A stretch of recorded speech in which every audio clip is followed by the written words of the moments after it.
ಮೆಫಿಸ್ಟೋ silent ಆಗಿ MCU ಒಳಗಡೆ ಬಂದ್ವಾ, 4 ಜನ ಹೇಮಾರಿರೋ ಮಕ್ಕಳ ಜೊತೆ ಕಾಂಟ್ರಾಕ್ಟ್ ಹಾಕೊಂಡ್ವಾ, ಹೋದ್ವಾ ಅಂತ ಇರ್ಬೇಕು. ಏನ್ ಅಭ್ಯಾಸ ಅಣ್ಣ ಇದು? Forbes 100 richest list. I've made a deal with 100 of them.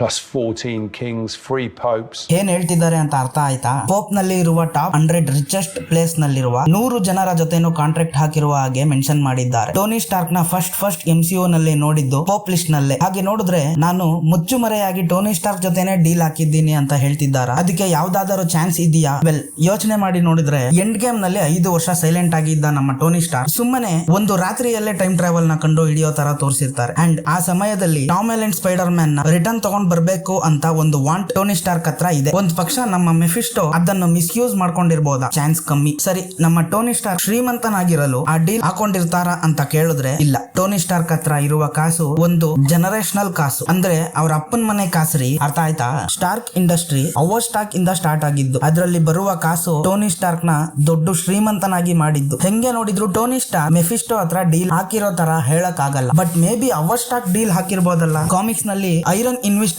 ನರಕದಿಂದ ಮೆಫಿಸ್ಟೋವಿನ ಡೀಲ್ ಇಂದ ಎರ್ತ್ 616 ಗೆ ಅವರ್ ಸ್ಟಾಕ್ ಬಂದಿದ್ದಾರೆ. ಕಾಮಿಕ್ಸ್ ನಲ್ಲಿ ಅವರ್ ಸ್ಟಾಕ್ ಮೆಫಿಸ್ಟೋ ಹತ್ರ ಡೀಲ್ ಹಾಕಿದ್ದಾರೆ. ಅದೇ ತರ ನಮ್ಮ MCU ನಲ್ಲೂ ತಗೊಂಡ್ ಬರೋ ತರ ಇದ್ರೆ ಮೇ ಬಿ ಅವರ್ ಸ್ಟಾಕ್ ಇಷ್ಟೊಂದು ಶ್ರೀಮಂತನಾಗಲು ಮೆಫಿಸ್ಟೋ ಡೀಲಿಂಗ್ ಅಂತ ಹೇಳ್ಬಹುದು. ಇಲ್ಲ ಅಂದ್ರೆ ಐರನ್ ಮ್ಯಾನ್ 2 ನಲ್ಲಿ ಟೋನಿ ಸ್ಟಾರ್ಕ್ ನ ನೋಡಿ ಮೈ ಗ್ರೇಟೆಸ್ಟ್ ಕ್ರಿಯೇಷನ್ ಅಂತ ಹೇಳಿ ಮೆನ್ಷನ್ ಮಾಡಿರ್ತಾರೆ. Greatest creation. ಹಾಗಾದ್ರೆ ಮೆಫಿಸ್ಟೋ ಹತ್ರ ನನಗೆ ಒಳ್ಳೆ ಬುದ್ಧಿಶಾಲಿ ಮಗನ ಕೊಡು ಅಂತ ಕೇಳಿ ಡೀಲಿಂಗ್ ಹಾಕಿರುವ ಚಾನ್ಸ್ ಇದೆ ಅಂತ ಅನ್ಸುತ್ತೆ. ನೀವೇನ್ ಹೇಳ್ತೀರಾ? ಕಮೆಂಟ್ ಮಾಡಿ.